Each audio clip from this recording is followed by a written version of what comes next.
Hey guys, Kieran here again for second video of today, and I will be going over two races in Player's Handbook today, and that'll be the Deva and I believe Gnome.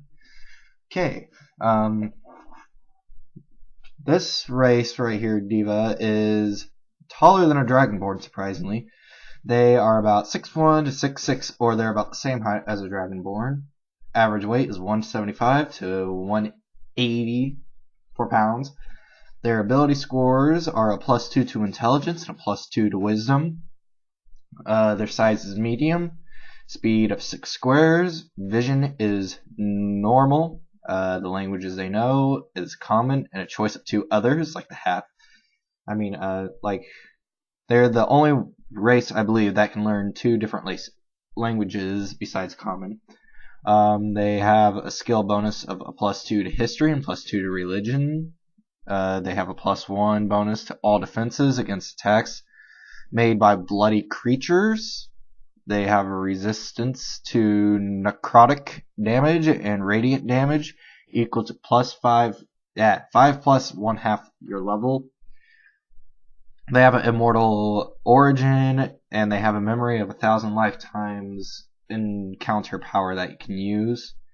That is, you make an attack roll, a saving throw, a skill check, or an ability check, and just like the results, you add 1d6 to the triggering roll. That is pretty helpful, and the reason why it's called Memory of 1,000 Lifetimes is because it says they're an immortal origin. They just keep cycling through bodies. When they die, they come back in a different body in the same area. One of my players plays as one, and he is saying he has amnesia, and every time he sleeps, he pulls back memories or whatever. So he takes advantage of being this race in the game. They fit well as an Avenger, Cleric, Invoker, and Wizard classes. They, as I said before, just keep reincarnating, unlike other races, so considered immortal, but they still have to eat, drink, and breathe, unlike a Warforged. I believe that'll be it for this. I'll go over a quick description of them. They're more of a purple or grayish color of skin with the marks, and they probably live higher up, as you can tell from the artwork if you can see it well. Right here, that they look like nobles. I believe that'll be it for this race. I'll go on to Gnome. Now, Gnome is another small character, or race, I should say, like halflings, so therefore they can't hold two-handed weapons or a heavy shield. Their average height is 3'4" to 3'8". They weigh between 50 to 75 pounds. Their ability score bonuses are a +2 to intelligence, a +2 to charisma. Their size is small. Speed is 5, and they have low light vision. They know Common and Elven for their languages. Their skill bonuses is a +2 to Arcana and +2 to Stealth. You have a Fey origin, same origin as Elf or a half Elf, depending on which side you pick. Master of Trickeries. Once per encounter, you can use the Wizard Contrip Ghost sound. Player's Handbook, page 158, as a minor action. I'll be going through that. They have, if you have any cover or concealment, when you make an intensive check, you can make a stealth check. Initiative. You have a +5 racial bonus to saving throws against illusions, and you have Fade Away as an encounter power, and I believe that it makes you invisible. You are invisible until you attack or until the end of your next turn.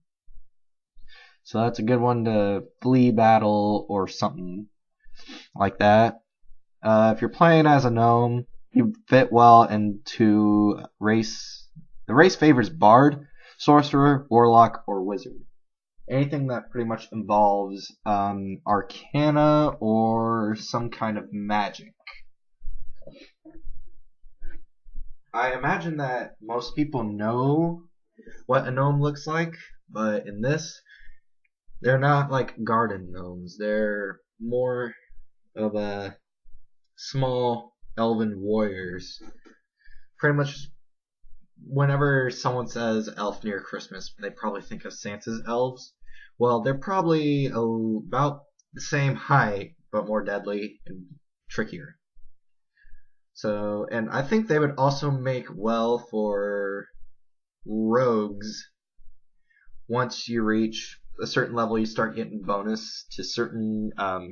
You get a bonus to some ability scores, and every 4 levels, I believe, and it's like 8, 16, and I believe 24. You get a +1 to all your ability scores. But as my character, when I'm not Dungeon Master, I picked Dragonborn or whatever. But as I was saying with this, they could make well for rogues because of their fade away ability and pickpockets or stealth away. I believe this will be the end of this video. I do not know how many more races are in here, but I only think it's 4 more. I might fly through this book today, try to get that done, and then start Player's Handbook 3. I don't know about Star Wars today. I know the original plan was to do some, but I am not sure yet.